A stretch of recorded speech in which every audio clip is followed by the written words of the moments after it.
get it by like June. All right, thank you, everybody. Could everybody please stand for the Pledge of Allegiance? Mr. Palillo, would you lead us in the pledge, please? Sure.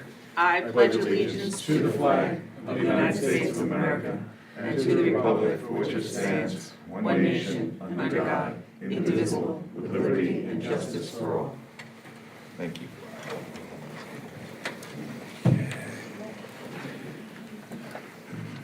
Okay, welcome everybody again. Please take note of the emergency exit locations, the back of the room and the room you came in through. In the event of an emergency, please leave in an orderly fashion through these exits. This is a smoke-free, vape-free school district. Smoking and vaping are not permitted in the building or anywhere on school grounds. This is also a hate-free and bully-free school district. Thank you. Moving on to item C, consent agenda. The administration recommends the approval of board consent items reflected in Schedule C1 through C5. C1 through 5, can I have a motion? Mr. Kavanaugh, seconded by Mr. Barry. Any discussion? Seeing none, all those in favor? Motion carries unanimous. Moving on to item D, communications and announcements. You're up.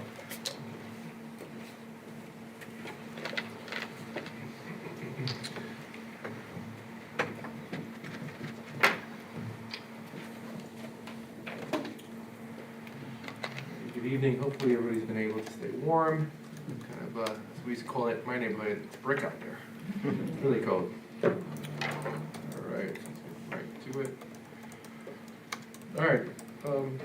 Good evening once again. First and foremost, I wanted to acknowledge that this past Monday we had observed a holiday, both the Martin Luther King Jr., which coincided with the presidential inauguration. And while we always cherish an extra day of rest, the three-day weekend offers also a moment for us to reflect on two profound events that highlight the ideals of democracy, justice, and hope. The observance of Martin Luther King Jr. Day and the presidential inauguration. These occasions, though distinct, share a powerful connection that underscores our nation's journey towards equity and the promise of our Constitution. First, Dr. King's legacy reminds us of the strength found in unity, the power of peaceful advocacy, and the unyielding pursuit of justice. The dream of a nation where we're all judged by the content of our character continues to challenge us and inspire us to work for progress in our own community. Second, the presidential inauguration, regardless of where you may fall politically, represents the resilience of our democracy. It's a reminder that of our shared commitment to the peaceful transitions of power and the faith in the ideals of our Constitution. So I just wanted to say that we'll continue to motivate our students to be civically involved and to really have good character, as the quote from Martin Luther King alludes to. The function of education is to teach one to think intensively and to think critically. Intelligence plus character, that is a true goal of true education. And I also would be remiss if I didn't mention this. While many of us rested and stayed warm, I was here and ran into some of our custodial and maintenance crew who I think we often take for granted that during snow events that they're here working, sometimes in the wee hours of the morning, to ensure our schools are ready for the opening of schools. So I wanted to give them a shout out, all of our maintenance and custodians, for a lot of the work that they do that's unseen.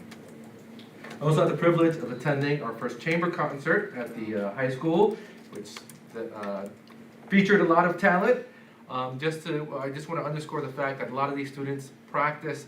This is all above and beyond their music program in the high school. A lot of this happens after school, so we got to see our chamber strings, our flute choir, our chamber choir, our clarinet choir, and our percussion ensemble. All was really great, so I just wanted to give a shout out to our music staff, starting with Angelina Wasson, our music chair, and also a conductor, Ms. Catalino, Mr. Finnegan, Mr. Rouse, Mr. Sherlock, and Ms. Valenti. They're doing what they do to promote our music program at the high school level. In terms of cuteness, I got to attend Brookhaven's winter concert that featured a lot of kids. In fact, the gym is not large enough to accommodate the entire third grade class. So they actually do the concert in 2 rounds, featuring a variety of instruments and songs sang in both English and Spanish. So it's a great time. A lot of parents were there, a lot of cute kids. Always inspiring to watch kids sing. So a big shout out to Mr. Kasi. It really embraces the music program and exposes our students to so many different forms of musicality. A couple of South Country sports happenings that I wanted to update the board and community. First, I got to attend a couple of varsity basketball games at the high school, which is really an intense sport to watch, sometimes I forget. But our boys varsity team is one of the top teams in the conference, and it is a contender for our Suffolk County championship. So let's keep wishing them well, and hopefully they'll keep pushing along in that trajectory to success. Our boys varsity wrestling clinched an undefeated league championship title on Wednesday night, defeating Deer Park 72-0. Our freshman Cam Howard, I'm losing the powers of speech. Sorry, Cam. Cam Howard, our freshman, is ranked number 1 in the state and in the top 15 in the country for wrestling. We're going to be hosting the first round and quarterfinals today. That happened at the high school, so I haven't got any updates. We'll see how they did. We're going to keep them in our thoughts. Not just the boys wrestling, our girls varsity wrestling is on its way to becoming Suffolk County dual meet championship team for the first ever sanctioned season. They have 2 matches this week against Copier and Rocky Point. They have our little collaboration of girls, which is encompasses 7 different school districts, but it's still our team. We have 15 girls ranked in the country, including Aaliyah Morris and Caitlin Amardiolo, who are both ranked number 1. So it was a great defeat for our girls in that one competition, so I want to give a shout out to the girls wrestling. Love to see where they're going to go. Secondly, our girls winter track team, for the first time in over a decade, won their League 3 championship. So big shout out to our girls track team. Senior Ella Mason was also named the co-meet MVP. She won the 1,000 meters and the 1,000 meters and the 1,500 meters, and anchored our winning 4x4 relay, scoring 30 points out of the possible 30 points. She's currently ranked high in our country as well. So big shout out to our girls winter track. Not pictured here, but Trayvon Holland won his league championship in shot put for the boys varsity track. So big shout out to all of our student athletes for bringing victory. I know it's not always about winning, but it's nice when you win. So big source of pride for us. And our girls and boys bowling, girls basketball have been improving every day, and they've been great to watch as well. So we'll keep our eyes on them as well. I also had the privilege of attending. Trayvon Holland was also voted first team All-State in football this week, Oh, wow. which is very difficult. Oh, yeah. I think Jack Frankie was second team. Wow. Michael Frankie. excuse Michael me. Frankie. Very good. So, provide Jack was his brother, sorry. Also had the privilege of attending the country's Belport High School Civic Day. One of the things that's always impressing me about the students is just the sheer participation of all of our seniors, regardless of ability levels. They all participate in good faith. This year, which has been consistent with prior years, they always pick topics that are like above and beyond themselves as individuals, including addressing dangerous driving, improving air quality, using libraries to expand trip opportunities, and these are public libraries in the community, a grocery store or a high school pantry, expanding Wi-Fi access, which we had mixed feelings about because, of course, when we're looking to see what we're going to do about cell phones, that might be a little contradictory, but their point was they need access to information. And improving bathroom access. I thought that was the most mature presentation I saw because basically the high school students owned that they don't treat that bathrooms that well, and they need help with it. So I thought that was really sort of forthcoming by them. Other topics also included more solidarity and unity among our Latino students. Those are some of our students who are newer to the country, some native-born Latinos, and sort of trying to bridge that gap.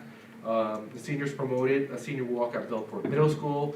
Typically, we do our senior walk during Regents Week, so the middle school is not in session, and they're really advocating to visit their middle school and visit some of their teachers and some of the middle school kids. Improving safety at the Martha Avenue Park, cancer support for students, and therapy dogs. So again, all these sort of topics speak to just the well-being of our community and our students. It was really refreshing to see kids engaged in these research projects, collaborating, and speaking publicly, which is not always easy, especially for teenagers. We also engaged in our community planning evening, and I was very pleased with the participation. We had a little over 60 people participate in the planning meeting, which is pretty fantastic. And it all was sort of spurred by our thought exchange that had almost a little over 700 participants inputting some, providing input. Through that input in the community service survey, we identified 3 priority areas. One was academic excellence, the other the student experience, and operations. So the point of the night was really to gather as many ideas as possible, to collaborate. We had parents, we had community members, we had administrators, we had trustees. It was pretty fantastic just to participate in, and I love the fact that so many community members came out to participate in this process. So the next steps, on January 31st, I'll be meeting with the administrative team Dr. Kevin McGowan is going to be sort of synthesize all the ideas, and we're going to come up with an action plan that will be shared at a later date here at a public meeting. So I'm looking forward to seeing that product and developing a plan that we'll implement for the foreseeable future. And finally, you can always keep up with all these happenings by following all our various social media handles. I wanted to thank the PTA for inviting myself to the PTA Administrators Dinner last week. We're very fortunate to have a very involved PTA at all grade levels, so very thankful for them. And of course, there's various sort of social media handles you can follow. All of them are located on our website, and that's a great way to keep in touch. We have our community portal, which is open to our community to subscribe to Blackboard Connect. You can receive district correspondence. Of course, we have all of our social media links here on the first page of our website. The Superintendent's Corner, which features a monthly sort of update, my contact information, all my social media handles, as well as my weekly update, which is my weekly message to staff. That concludes my superintendent's report. Thank you for your commitment to this opportunity to Central School District. Thank you.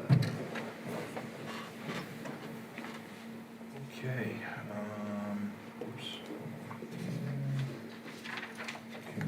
Okay, now for the board, I'll start on my left tonight, Debbie.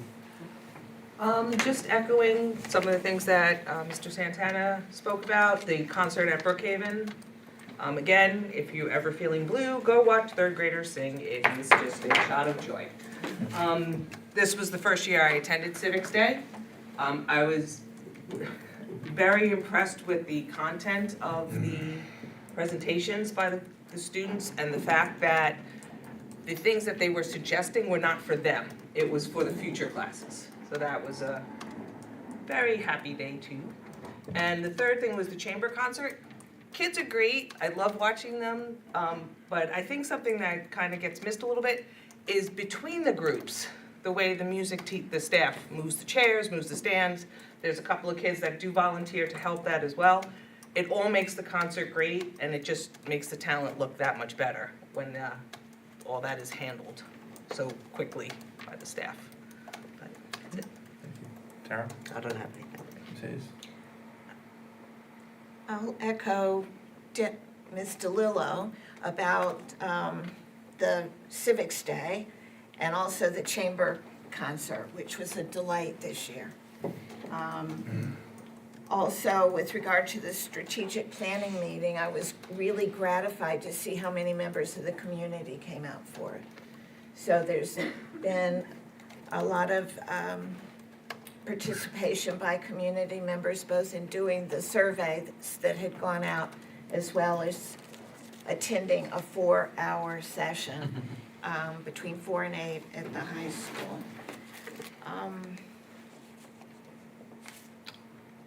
So I think that's it for my report. Barry? This was my first Civics Day experience as well. And I'd heard so many good things, but it was great to see the different students participate and to find out what they're passionate about and why they're passionate about it. I think goes a long way. And it's nice, I guess, when I think of Dr. King on Monday and advocating for things like that, it's passion, and it is those things, and to hear that we're getting students and empowering them in those ways. And I think one of the things that sparkled in terms of our school district is that we have more students who have received the seal of civic readiness than any other district in the state. And I think that's just an impressive point of pride for the district. And it's good that they can advocate and work for the things they want to change in the world we're living in. Thank you. Ms. Liz? Yes, thank you. Yeah, also enjoyed the concert at the Bellport, at the Brookhaven Elementary School, and the chamber concert as well. Enough can't be said for how well those concerts were. Also attended my first girls basketball game this year to root them on, and the wrestling. Can't say enough about the wrestling for both the boys and the girls, and continued good luck to them for the rest of their season. Civics Day, I never would have believed that 60 or 70 people were in that room. The strategic planning committee. Strategic planning Yeah. would have stayed for 4 hours. And my compliments to the staff who participated in that strategic planning, who volunteered their time, really, hats off to them, because of their input, the efforts into the strategic planning are gonna work out very well, and couldn't have been done without all of them, and also our residents who participated as well. I was happy to be there with fellow trustee Ann Hayes, and the time really went by rather quickly. I couldn't believe that it was 4 hours.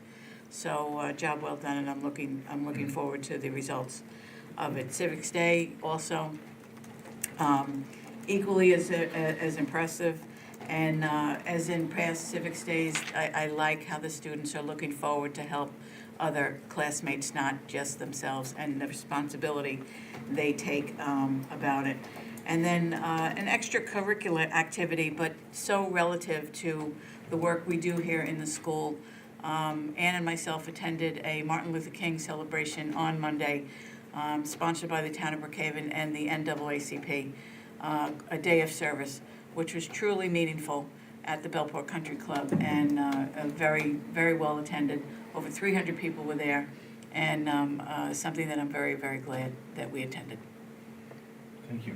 Thank you. I've got a couple of quick things. So, as much as I really wasn't looking forward to a 4-hour meeting without food, I'm sorry I missed the strategic planning meeting and then Civics Day the next day. One of the many viruses and illnesses that is circulating completely put me in bed for about 5 days.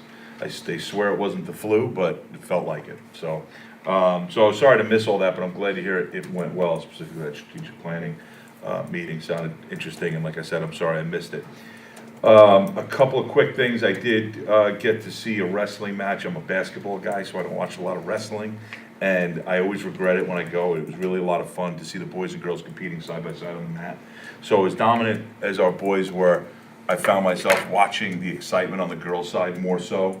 It was so cool to see the enthusiasm of fans, coaches, and participants, and everybody around it. It was really, really, really fun. So that was great. So I was glad I was able to do that, and I hope to see them again in the playoffs. I am on the Budget Advisory Committee for Eastern Suffolk BOCES, and there were a couple of interesting statistics that came out of the meeting we had this week. And I guess it leads to a question, if we can get it in an update, or maybe when we get closer in the budget presentation, on the number of students we're sending to BOCES versus the 3-year average per pupil we're paying for. And I'd like to understand where we are in that 3-year cycle, if we're anticipated to go up or down, and where enrollment is, and how it's gonna impact the budget. If we can get that like in a future update or something, or maybe, like I said, if it's more applicable to a budget presentation down the road, you can hold it to there too.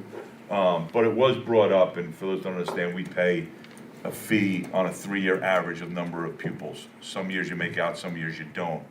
But I know somebody from the administration at Pat Med was there, and they're upside down, but I think they send like 56 kids, but they pay for 88, because that's what their 3-year. And they gave us a chart. As a matter of fact, I will maybe send you the agenda item, the presentation they did, and you can pass off the business office. It does have our numbers there. I'm not so sure I know how to read it. So it's probably simple, but you'd probably be able to decipher it pretty quick. So I'd like to understand that. It was very interesting. Some of the other things that came out of the presentation was they are having a tremendous increase in students, to the point where they have a lot of kids on wait lists now. They're actually hiring across all programs 180 teachers next year. That's how understaffed they are. They have, I believe, 130 students in the developmental disabilities program that are on a wait list. So, and it's interesting, as the discussion went on, that the increase is generally kindergarten kids, and the increase in students with autism. It seems to be the highest increases at BOCES, which is very interesting to note, because those students, as they go through starting at K, it's gonna be very expensive, whoever's educating them here or in BOCES. And as we talk about how state aid is formulated and how we lose money in certain areas, one of the things that I believe districts like ours really get persecuted by is the high number of students with learning needs or special education and what that does to our budget versus our enrollment. Costs more money to educate there, so that's something that really, especially when we get into the state aid numbers and things like that, as that comes up. The other interesting, I did have a Nassau Suffolk School Board meeting, most of that's around policy updates as the new session comes in and the budget gets released. Obviously, there's more to talk about with the governor's first round of her budget. It is interesting, if you haven't paid attention, there is a school cell phone policy embedded in the budget. And it was clarified by the governor's office today that it will be from the beginning of school to the end of school. If this goes through, that's what the ban will be. It will not be, you can have it at lunch, you can have it at passing, or none of that. It's beginning of the day to the end of the day. Very interesting to see how this plays out. This will be controversial, so I'm curious if the governor will continue to go forward, considering, I guess, there's some weird politics in Albany right now, and this might be very unpopular. So we'll see, because it's gonna be unpopular with parents. But I could say districts and school boards, et cetera, I think are very much looking for something like this. I'm sure teachers are too. But it's, and it is, I guess the other piece that's very interesting is that a lot of the advocacy groups, whether it's New York State School Board Association or Nassau Suffolk School Board Association, one of the principal foundations of our beliefs is local control, which this is the opposite of that, but I gotta be honest with you, I'd rather they made this decision than us. So we'll see how that goes, if it stays in there or not. But I think this will be very, very controversial if it goes through. Yeah, we discussed it. I was at a NISCUS, which is the New York State Council of School Superintendents meeting this morning. This came up. Our interpretation is it is going to be ultimately local control, but you have to find a way to enforce it. And the idea is that students have to have an opportunity to store their cell phones, and it's up to school districts to develop that. I will say this, based on our meeting with the community and our strategic planning, I think we're going to have more support than you suspect in creating cell phone policies, because I think finally the pendulum has swung back, where initially it was about student safety and access to my kids during the school day, but now we're seeing the detrimental effects that phones have, especially on our younger students, with regards to just the fact that they're addicting, and not to mention the fact that so much happens, almost all of our conflicts that we deal with in our schools are born in social media. So the other flip side of the argument, which I want to offer to the people watching and the trustees, is cell phones are like sort of a ubiquitous part of our lives. We can't function without them at this point. So at what point do we teach kids how to appropriately use them? So that's a philosophical question. I don't propose to have an answer, but that's the other side of the argument. Because even as an adult, we need better training. I'm sure the adults in this room, they're probably guilty of looking at their phones while they're driving, because you feel that sort of that call. And so, how do we teach responsible use, and not to be so mean on social media or using the phone as a platform to sort of do bad things? Yeah, and it's interesting because if you have kids who suffered through the 18-hour TikTok ban, they're gonna have a real hard time, disconnecting. And it's interesting because I think from a kid's perspective, it's not about being able to get in touch with mom or dad or use the calculator. It's really about, what did so-and-so have with lunch today? And, who's got the new dance vibe on TikTok or whatever else it is. So I hope you're right. I hope there is. I'll say, listen, as a parent of teenagers, it gets discerning sometimes when you can't get in touch with your kid, especially, and it was interesting, like where does it extend? Does it stop the school day, right? Because rides home and there's no sports buses, and when does practice get out? Is it late? There are so many things, but, which I'm sure that'll all get worked out. We certainly figured it out, right? Collect calls. Come on, Frax over, pick me up and hang up. Those days, yeah. Anyway, okay. I was gonna say, just to present the alternative, like you said, I do think that there's a responsibility to teach proper usage and non-usage of a phone. And quite honestly, I think, just personally, that is something that you can teach while they're in school and do that responsibly. And also, there are benefits to having the phone.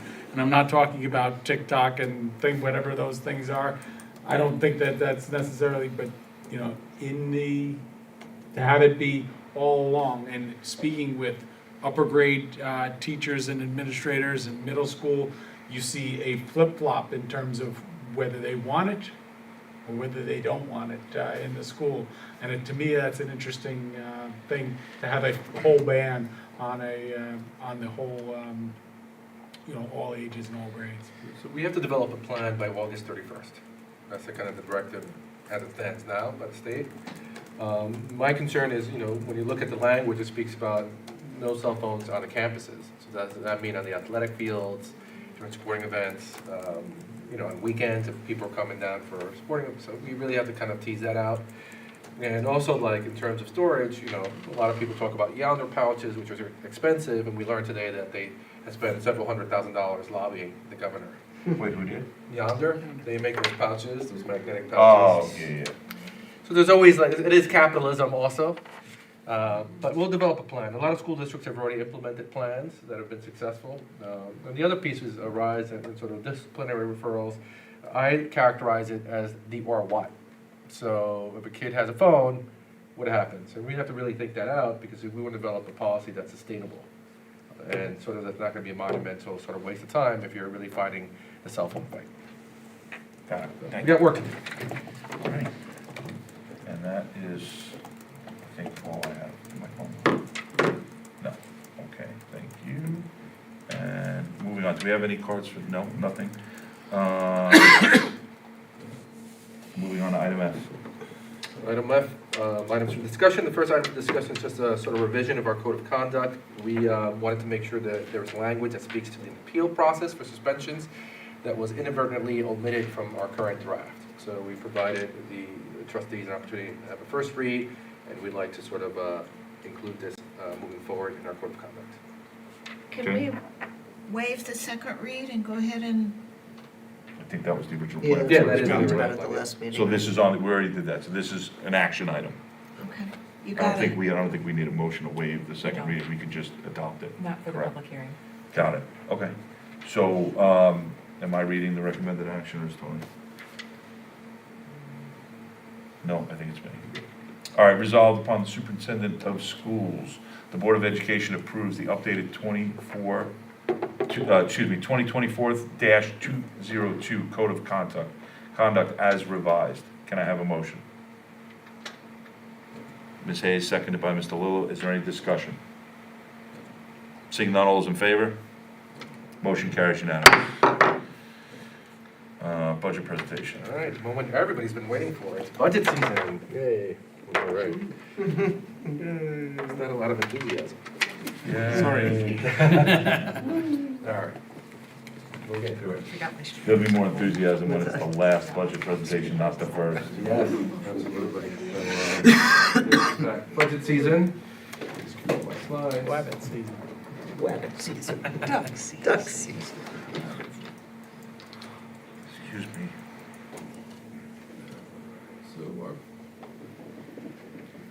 All right, so today represents our first budget presentation, which encompasses the budget process itself and long-term planning. There's not a lot of new information in this presentation, so I'm going to go through it fairly quickly, but just to sort of summarize our budget process, this is a schedule of all of our budget presentations for the remainder of the school year, starting today with, again, a review of our budget process and culminating with the budget adoption that is scheduled for April 23rd. And this all culminates in our budget hearing, May 7th, and our budget vote and election on May 20th, 2025.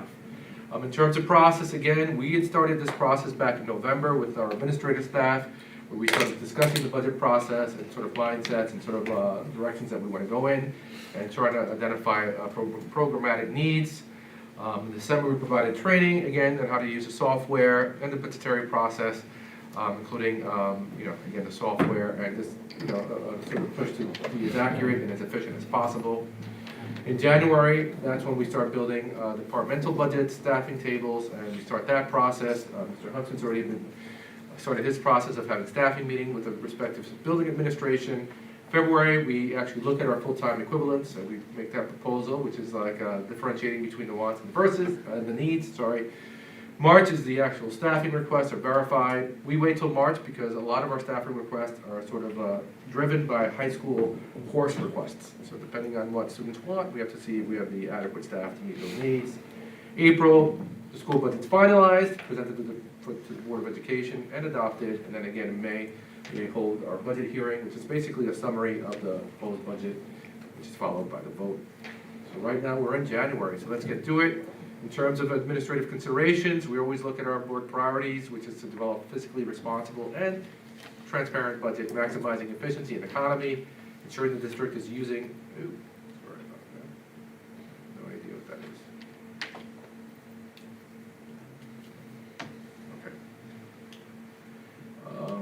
Okay. Resources to deliver the best educational program, meeting our long-term planning goals. We appreciate that public schools are a large part funded by our taxpayers. About 46% of our budget is represented by the tax levy. Establish a budget that precisely as possible, allowing for unforeseen contingencies, because you got to plan for the unexpected as well. Collaborate with stakeholders. Appreciate both the short-term and long-term costs associated with programs and staffing. Always focus on decreasing expenditures while increasing revenues. It's something that's ongoing in terms of our mindset when we approach the budget process, including collaborations with elected officials. And again, through transparent budgeting, earn the confidence of the Board of Education and the trust of the community who will ultimately vote on our budget. In terms of who we collaborate with, we obviously collaborate with our internal auditors, our external auditors, our financial advisors, experienced superintendents. We have multiple conversations and workshops on just the budget development process. Experienced business officials through various organizations, stakeholder input, of course, community input. Technology and software certainly helps in this regard, too fast, in terms of developing a budget. Different strategies that are used, again, some of the things get rolled over in terms of expenses that are fixed. We have the fixed cost budget. Zero-based budget is in many respects how we sort of function. We look at what each school program needs to justify their expenditures and what they need. Instead of just simply rolling over a budget and saying cut X amount or increase X amount, we actually look at our programs to make sure we're meeting needs. And then we have to prioritize things in the end, because as I'll share in a couple of slides, we do have challenges that we need to meet and face, and so we have to be very mindful. And during this time, it's just about gathering information, again, expenditures, calculate the tax levy, that happens at our next meeting. But again, just consult. We don't do this in a vacuum. This is really a team approach, and it's a very slow and deliberate process that lasts almost the duration of the school year. And finally, we propose again the budget to the Board of Trustees. This is just our budget from last year that was adopted, the 24-25 school budget. Our tax levy last year was 2.7%. Really pleased with that. We had one of the highest passing rates in recent history at over 72%, which is great. Obviously, we strive for an even higher passing rate. Miscellaneous revenue in our budget includes, but not limited to, day school tuition, health services, interest and earnings from our accounts, Medicaid reimbursements that come from the federal government, E-rate, which is some of the money we get back for our technology, rental income, and donations, of course. Our reserves are always used to offset expenditures in the way that's sort of delineated in a reserve plan, which we provide to the board at the end of the school year. And basically the idea is to use and replenish, and in some years, as I spoke about in the past, it's like a roller coaster. There are some years you're going to have to use more, and the next couple of years, that's going to be the case for us. And then you go back to replenishing as much as possible. And finally, expenditures just represent the maximum amount that we can utilize for specific code lines. And this is what I want to say, and it took me a long time to appreciate, that the budget is not real. The budget is a tool. It doesn't represent actual dollars and cents. It represents amounts that, for example, with expenditures, the maximum amount that we approve in spending whatever the code lines are. Some of the codes within the budget allow for transfers to be made, but basically the budget is a tool. And the idea is to, after you adopt the budget, to really be mindful of your expenditures and make sure that you're not just maximizing your spending. Challenges to be met. So some of these challenges are not new. First and foremost, inflation and the tax cap calculation. There's always confusion as to what the tax cap is. That number 2% is always out there in the public. It doesn't actually represent our actual tax cap. That's calculated by a complex 8-point formula or 8-part formula that we'll go over at our next meeting. Our federal grants finally ended this year in September, so all the extra funds that school districts received from the federal government as they related to COVID are expired. So that expired in September, so we're not gonna be seeing those federal funds anymore. Increases in healthcare, transportation, and special education costs. Our healthcare had a mid-year increase in cost of about 5%. We're anticipating another 10% increase for the subsequent school year. Transportation costs are also going up in an exorbitant amount, as well as the cost of educating our special education students. This is something that actually Trustee Pacini mentioned in his earlier report, but it's something that we're considering and anticipating happening for the foreseeable future, but certainly into next year. Differential in building, state aid, and bond payments. This is what the proverbial financial cliff that we spoke about for a couple of years now. We're finally in the beginnings of it. This is the first year we saw a pretty significant drop in our building aid, and so we have to sort of mitigate that through clever and deliberate budgeting. And finally, our foundation aid or state aid, the runs came out, so we have initial proposed budget. In our proposed budget, we're looking to see a proposed increase of 2% in our foundation aid. But when you couple that with our decrease in building aid, collectively, we're looking at a 2.17% decrease in the amount of aid we're gonna be getting from the state in the subsequent school year. And that's basically represents about a $1.2 million operating deficit as we stand here today. I want to emphasize that this is a starting point. This is a proposed budget. So I can't say, in terms of, the news coming out from Albany, the news was good because we're looking at increases. But reality, the best way to capture the climate right now is it could be worse. And so we're glad that there at least is an increase, and we'll see where it lands.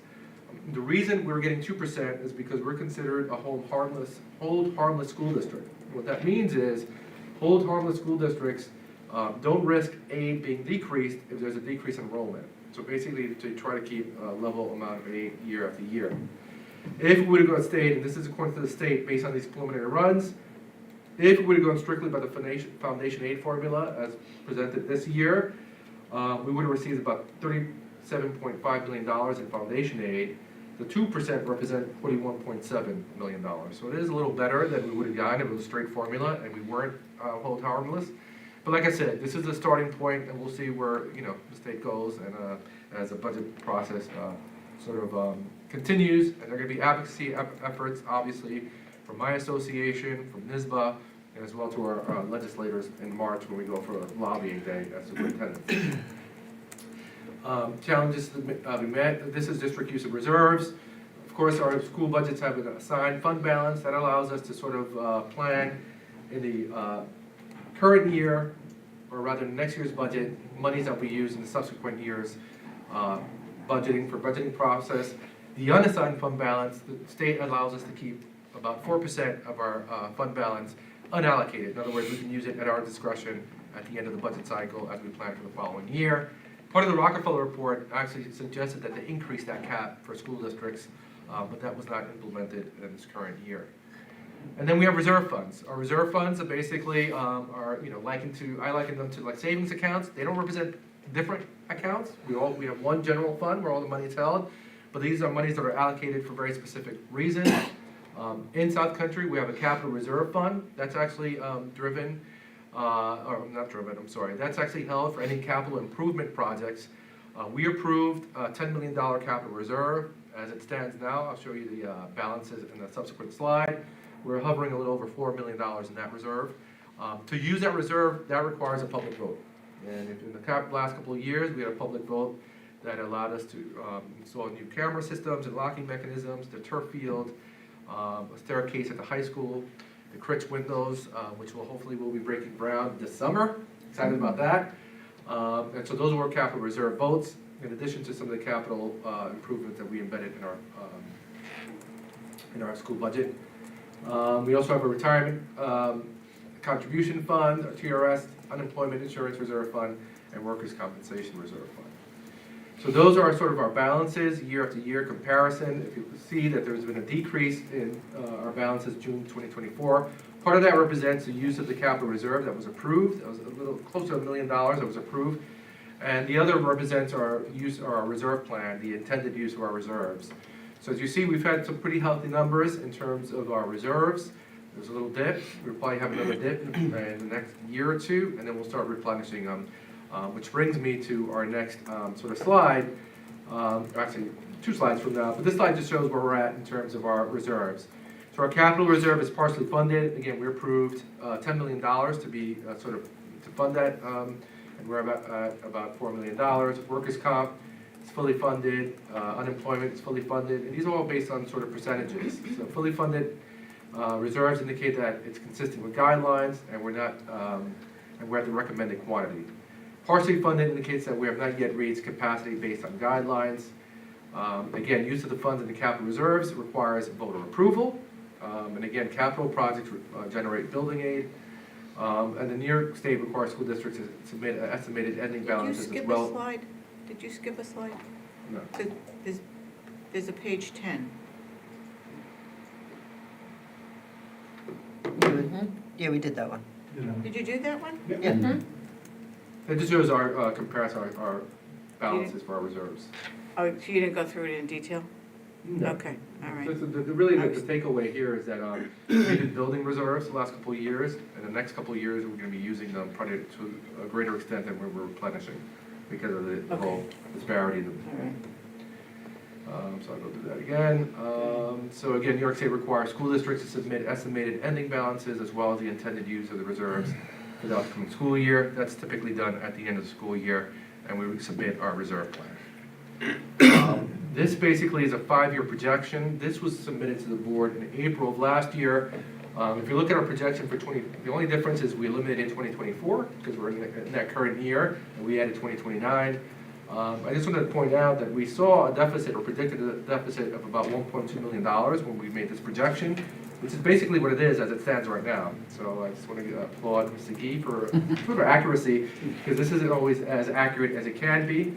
But projections are based on, data and forecasts at the time of the budget adoption. So we basically create this forecast in April of last year. And then the projections are based on, the assumed decrease in 2025-26 school year, because last year the governor basically said they were going to do further cuts to aid this year. That didn't come to fruition. And when we look, or we forecast moving forward, we estimated an increase of 1.7% in the foundation aid. We thought that was a pretty much conservative estimate. Prior to last year, I think the average for us was somewhere around 3%, 3.5% increases, which is we have not seen. And then decreases in other expenditures, which you really start noticing in 2028, 29, represents the fact that our bond payments will start disappearing. So for the next couple of years, we're going to face some challenges. We're going to be looking to use reserves, and after that, hopefully, a lot of our capital improvement projects would have been finished, and we're going to start seeing an increase in building aid.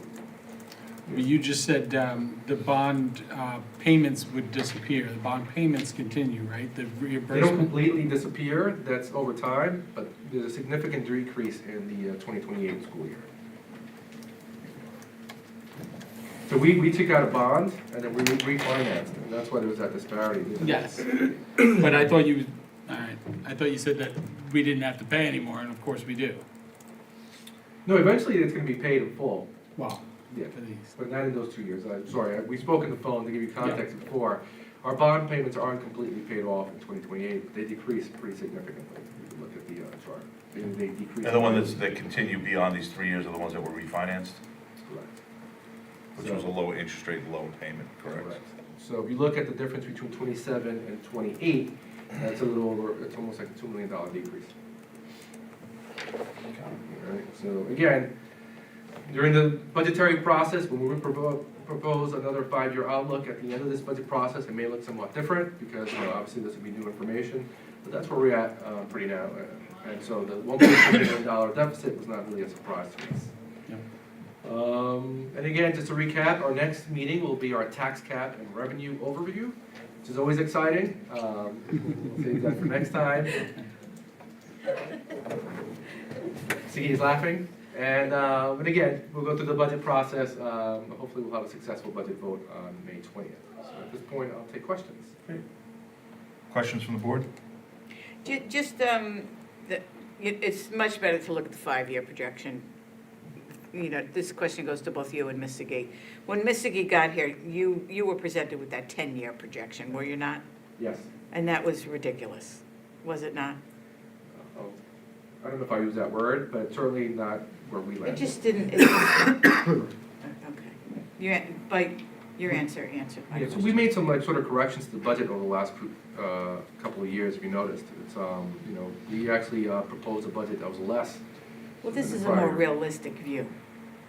And realistic is sort of a stretch because you cannot predict the future, but as realistic as we can get. Understood. Yeah. But I don't know, I mean, you can capture what we're looking at in real time Correct. in 5 years as opposed to over 10, Correct. you know? That's what we were presented with, the sky was falling, whereas this is, we can capture more what, you know, what we can address in 5 years as opposed to what we I'm can do gonna in 10. characterize it in full disclosure, you know, it could be worse, it's manageable, it's also, it's challenging, you know, Yeah. it's like no one wants to see a Yeah, no, sort understood. of deficit. Understood. Any other questions, trustees? Thank you. Thank you.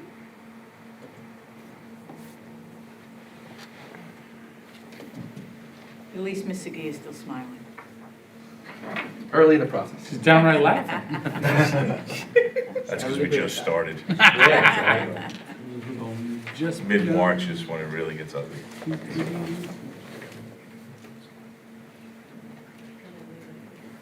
Oh, got it, okay. Yeah, the way you said it was. Okay, thank you. All right, moving right along. All right, item G, board consent agenda for curriculum. The administration recommends approval of curriculum items reflected in schedules G1 through G4. G1 through 4, can I have a motion? Ms. Felice, seconded by Mr. Lillo. Any discussion? Seeing none, all those in favor? Motion carries unanimous. Items H, The administration recommends approval of personnel changes reflected in schedules H1 through H8.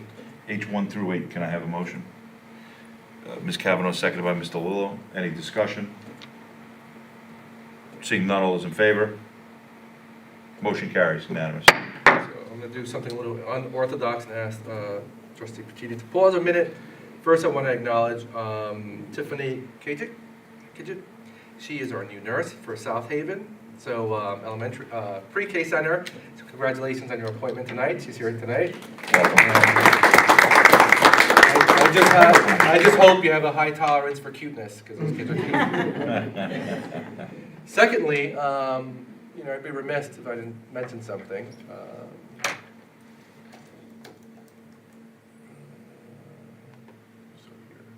So, there was something in the news yesterday that was really disturbing to me. And it was this.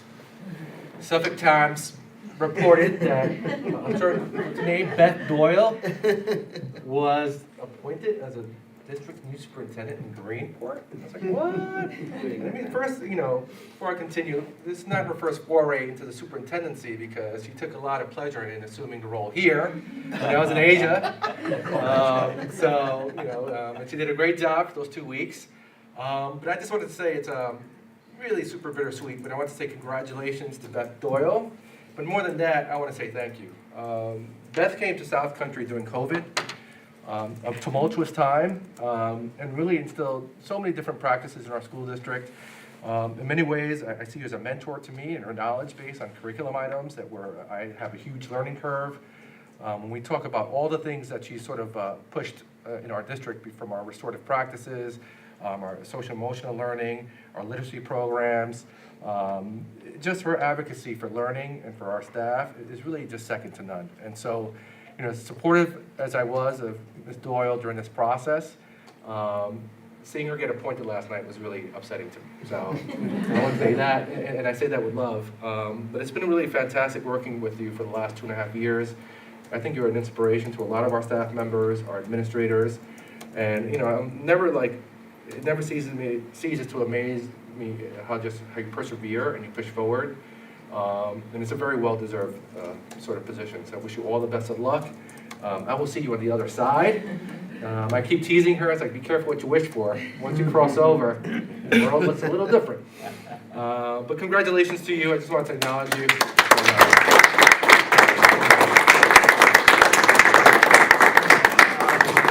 Of course, you gotta say a couple things.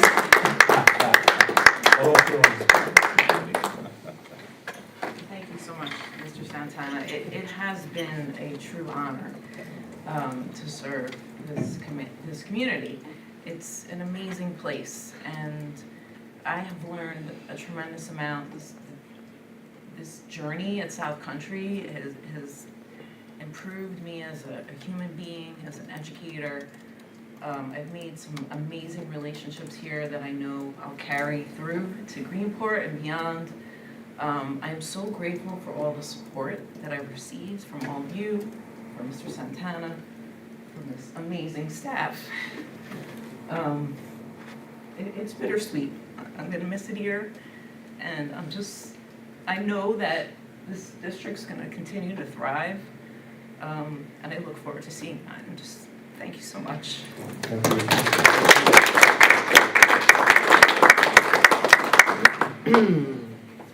Thank you. I tell you, I could just, for a couple brief comments, I don't want to go too long, but if you, I think there's only a couple of us who were trustees when Ms. Doyle was appointed. And without getting into details, I'll just say, it wasn't the greatest process, and I don't mean hiring Beth. I mean what it took to get to Beth. We'd gone through a few candidates and just wasn't really the right fit, and we were in a bit of turmoil. And Dr. Gianni came and said, well, you know what, I found somebody, I think she's great. And after we went through it, it proved to be sometimes things happen for a reason.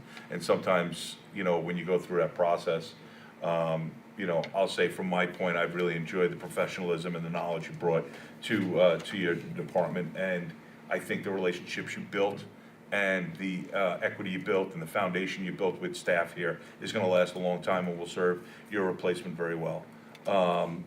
Beth, you replaced Marlon Smalls, and now she's doing it again because he was the previous superintendent. So, who knows? Maybe you'll follow with Elmont. Who knows? Wherever he ends up. But it is great. The Greenport's lucky to have you. So good luck, and we'll probably see you at some workshops and meetings throughout the years. But we're sorry to see you go. So good luck. Thank you. Okay. Thank you. Okay. Moving right along. That was. To business. Business, yep, sorry, So- I'm sorry. The administration recommends approval of business items reflected in schedules I-1 through I-10. I-1 through I-10, can I have a motion? Mr. Barry, seconded by Ms. Felice, any discussion? Seeing none, all those in favor? Motion carries unanimous. We have no cards for non-agenda. Closing remarks, trustees, anybody? Ms. Felice, no? Mr. Barry? Yeah, I just certainly wanted to echo congratulations to Beth Doyle, and good luck in Greenport, our neighbors far east. I also wanted to comment that I was very excited, having been past president of Kiwanis and been the advisor to the Key Club years ago. It was great to see that the Key Club is going for leadership training, and I think that that's always good for young people. And having seen what it can do to give them enthusiasm, I was just wanted to acknowledge that they're heading up for training in upstate New York, and I'm very excited for them. I missed that. Joe and I were in the Kiwanis Club together. That's Yes. actually where we met, right before our boys were born, so over 21 years ago. And when it's the Patro Kiwanis, they serve Bellport as well. It was so hard getting Key Club off the ground here for a lot of different reasons. Some from the club, but some from in addition, a lot of other clubs, things like that. So I missed that, but every time I see something with Key Club, it does warm my heart a little bit, because Joe and I were really involved, and we were office, and we were very active, and it was a great club, and it was a great experience, at least a portion of my life, so. President Yeah. Puccini, I do have one Go closing ahead, sure. statement. Now, I just got a text message that the Lions Club, the Patchogue Lions Club, of which I'm a member, was able to reschedule their I-program for pre-K through 3 with our school district here. So I just want to thank the superintendent for making that happen again. Thank you. Okay, anything else? Motion to adjourn. Mr. Lewis, seconded by Ms. Kavanaugh. All's in favor? Motion's unanimous. Have a nice night, folks. Try to stay warm. I think it's gonna go up.